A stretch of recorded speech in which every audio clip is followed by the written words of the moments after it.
Kenapa dikatakan kitab kuning?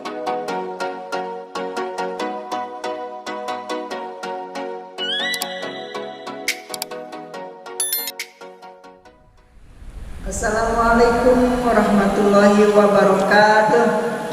Mari bersama saya Dedi Insanul Ihsan dan sama kru. Di sini kami akan membuat konten yang insya Allah mudah-mudahan bermanfaat bagi kita semua. Dan intinya yang kami buat videonya adalah tentang materi agama Islam. Mungkin di antara teman-teman yang ingin mengetahui tentang pendidikan agama Islam yang biasa disampaikan di pesantren-pesantren atau yang biasa diaji di pesantren-pesantren, di sini insya Allah kami akan memberikan konten tentang materi yang biasa dikaji di pesantren-pesantren. Dan biasanya di pesantren itu dikaji atau mengkaji kitab kuning. Kenapa dikatakan kitab kuning? Ada yang mengatakan kitab kuning, ada juga yang dikatakan kitab gundul. Pertama, kitab kuning dikatakan kitab kuning karena biasanya warna kitabnya itu berwarna kuning. Itu khas kitab yang ada di pesantren. Yang kedua, kenapa dikatakan kitab gundul? Karena di dalam kitab tersebut tidak ada harokatan, tidak ada tanda bacaan, tidak ada fathah, kasroh, dhamma atau sukun.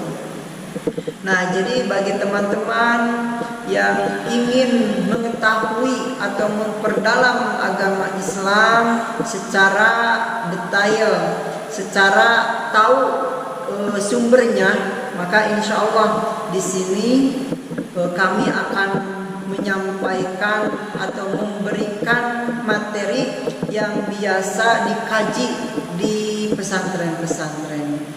Yang pertama, biasanya kalau kitab atau pembahasan fikih yang dasar itu kita ambil yang dasarnya dulu.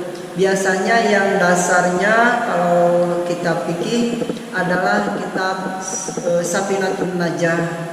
Jadi video di sini yang sekarang akan memberikan materi Safinatun Najah. Jadi kita akan baca kitab Safinatun Najah itu yang tidak bisa dibaca orang sembarangan. Jadi bisa membaca kitab kuning itu karena tahu ilmu nahwu dan sorof, karena tahu tata bahasa di dalam bahasa Arab. Tetapi kalau di sini orang atau teman-teman yang belum bisa atau belum tahu, belum memahami ilmu nahwu sorof, ilmu tentang tata bahasa Arab, di sini alhamdulillah secara langsung saya akan memberikan pelajaran langsung. Kita baca kitab tersebut dengan secara perkata, jadi bisa insya Allah bisa lebih dipahami bagi teman-teman. Jadi kita langsung bahas kitab Safinatun Najah. Saya sudah tulis Alkitab Safinatun Najah. Jadi namanya kitab Safinatun Najah. Kitab Safinatun Najah di sini pembahasannya tentang fikih.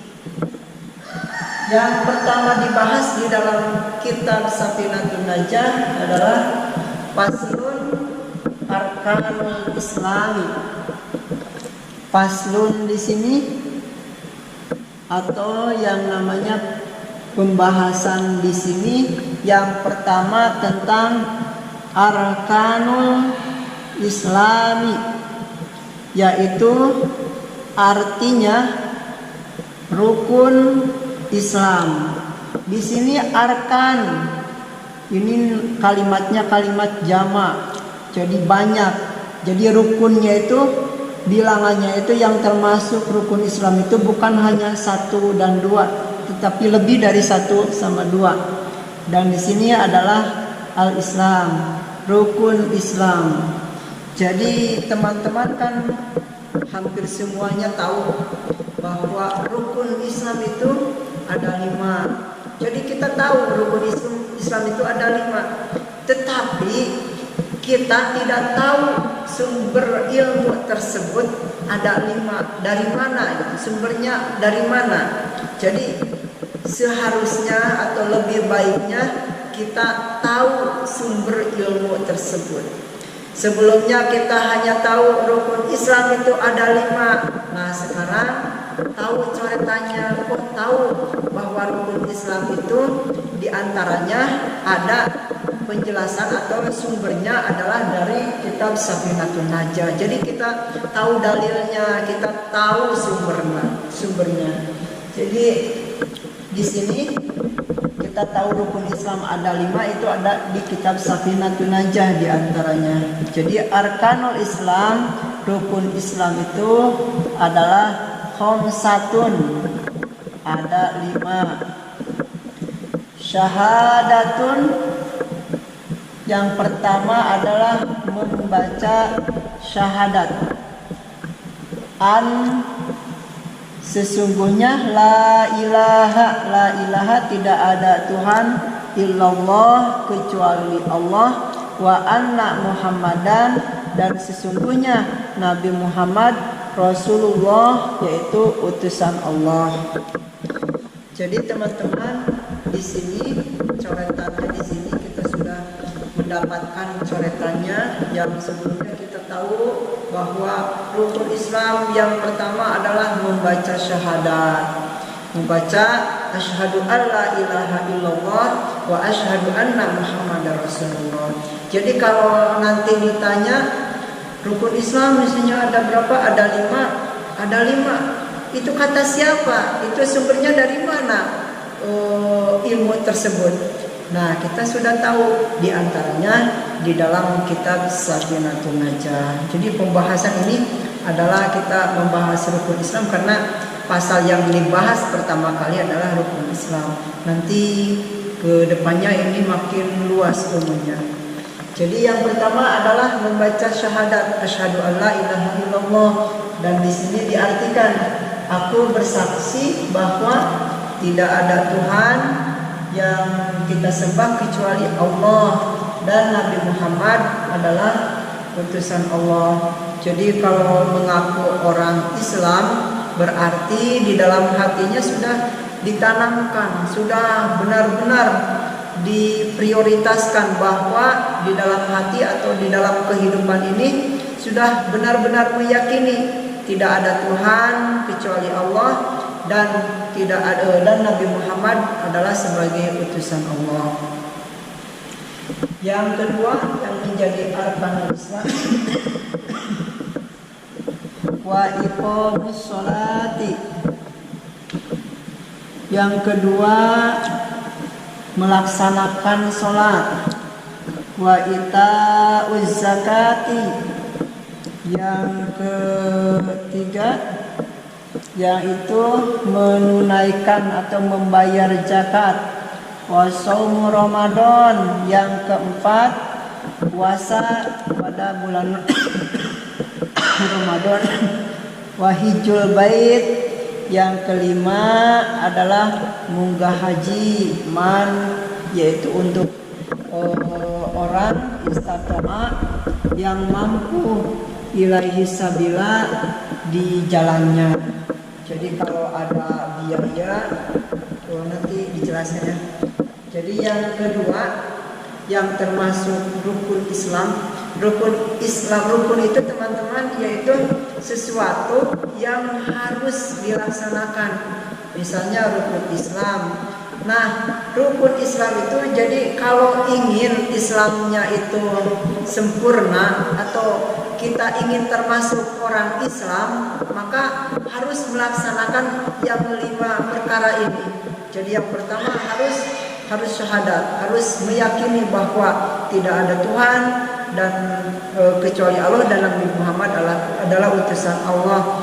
Dan yang kedua, orang Islam itu harus melaksanakan sholat. Yang utamanya adalah sholat fardu. Jadi subuh, duhur, asar, maghrib sama isya itu kalau mengaku orang Islam itu harus dilaksanakan, harus dikerjakan. Kalau tidak dikerjakan berarti keluar dari orang Islam, karena itu rukun.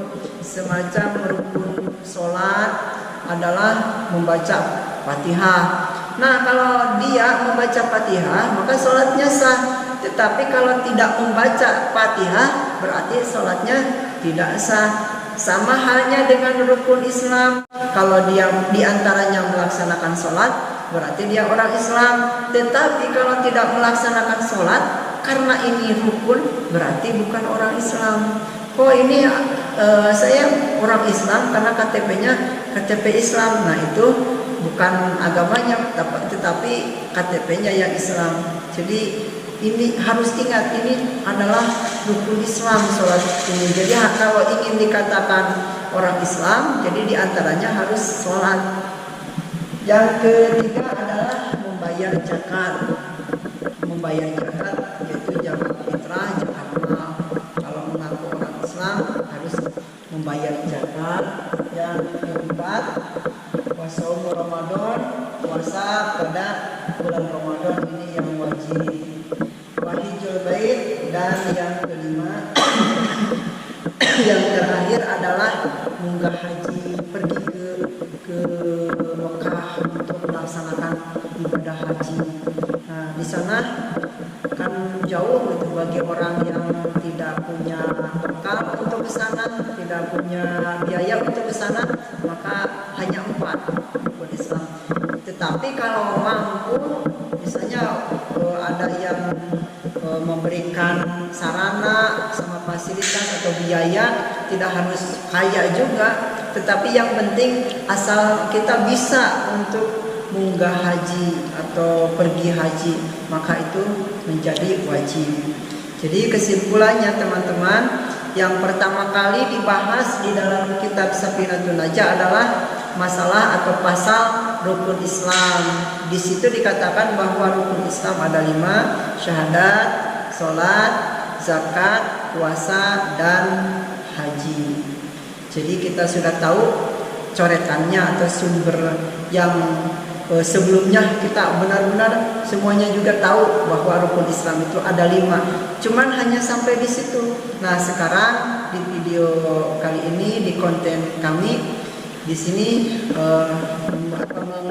memberikan coretannya, memberikan sumbernya dengan membaca atau memberikan materi kitab kuning, kitab yang biasa dikaji di pesantren-pesantren. Mudah-mudahan teman-teman ada manfaatnya bagi kita semua. Wassalamualaikum warahmatullahi wabarakatuh.